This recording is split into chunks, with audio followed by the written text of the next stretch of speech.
નમસ્કાર મિત્રો, સ્વાગત છે તમારું આપ સૌની સૈયારી ચેનલ એને ગુજરાતી યુટ્યુબ ચેનલમાં હું નિકુંજ પરમાર આપ સૌનું તહેદિલથી સ્વાગત કરું છું। તો મિત્રો, 24 લાખ આંગણવાડી બહેનો માટે ખૂબ જ સારા સમાચાર આવે છે।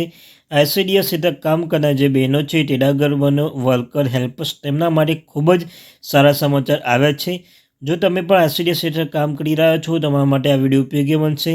તમે જાણો છો તેમ મિત્રો, જે નિખિલ એસ કેરેપી હાઈકોર્ટના જસ્ટિસ છે, તેમને મહત્વપૂર્ણ ચુકાદો કરવામાં આવ્યો હતો।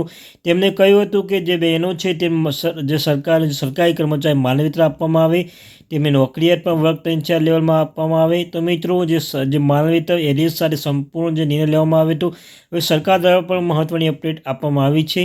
તો તેના વિશે આપણે વિગતે ચર્ચા કરીશું। ચર્ચા કરતાં પહેલાં આપણી ચેનલ એટલે એને ગુજરાતી યુટ્યુબ ચેનલમાં જો પહેલી વાર આવેલો ચેનલને સબસ્ક્રાઈબ કરી લેજો। સાથે તમને ચેનલ પર આંગણવાડી ભરતી, પરિપત્ર, ન્યૂઝ, કોઈ પણ મહત્ત્વની અપડેટ આવે તો પણ તમને જાણ કરવામાં આવશે।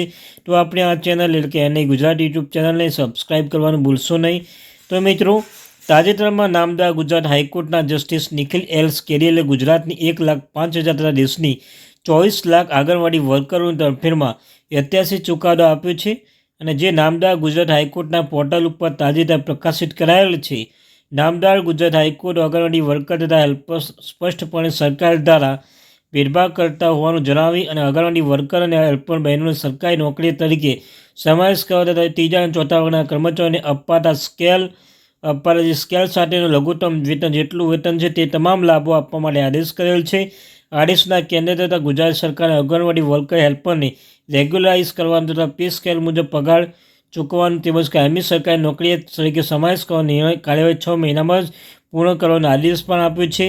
અને મિત્રો, જે આદેશ આપવામાં આવ્યો છે, સાથે સાથે ગુજરાત હાઈકોર્ટ દ્વારા ગુજરાત સરકાર તથા કેન્દ્ર સરકાર આદેશ આપી જણાવ્યું છે કે આંગણવાડી વર્કર હેલ્પર્સ રાજ્ય તથા કેન્દ્ર સરકારના નોકરી તરીકે સિવિલ પોસ્ટમાં સમાવેશ કરવા પોલિસી બનાવવાની તેમજ નીતિથી મળવા તથા લાભો આપવા આવી નીતિ બનાવવામાં સમયે Gujarat civil service general rules 1967 મુજબ સિવિલ પોસ્ટના આ બહેનોને સમાવેશ કરવો તે માટે સિવિલ પોસ્ટ ઊભી કરી તે પે સ્કેલ મુજબના પગાર ચૂકવવા તથા કટ ઓફ ડેટ નક્કી કરી તે દિવસની એરિયસ રકમ ચૂકવવી, આંગણવાડી વર્કર 3-4 અને હેલ્પર્સના મળતા લઘુત્તમ પગાર ધોરણ પ્રમાણે પગાર ચૂકવવો, આ રેગ્યુલર કરવાની સમગ્ર પ્રક્રિયા સરકાર દ્વારા 6 માસ પૂર્ણ કરવી, સરકાર રેગ્યુલર કરવાનો નિર્ણય કરે તે દરમિયાન ત્રીજા-ચોથા વર્ગે નોકરિયાત મળતું લઘુત્તમ વેતન છે મિત્રો, તે ચૂકવવું। C2ના મહામંત્રી ગુજરાત આંગણવાડી કર્મચારી સંઘના પ્રમુખ અરુણ મહેતા તથા ગુજરાત આંગણવાડી કર્મચારી સંઘના મહામંત્રીએ જણાવ્યું છે કે આ ચુકાદા આંગણવાડી વર્કર હેલ્પર બહેનોની માગણી તદ્દન વ્યાજબી હોવાનું સાબિત થયું છે।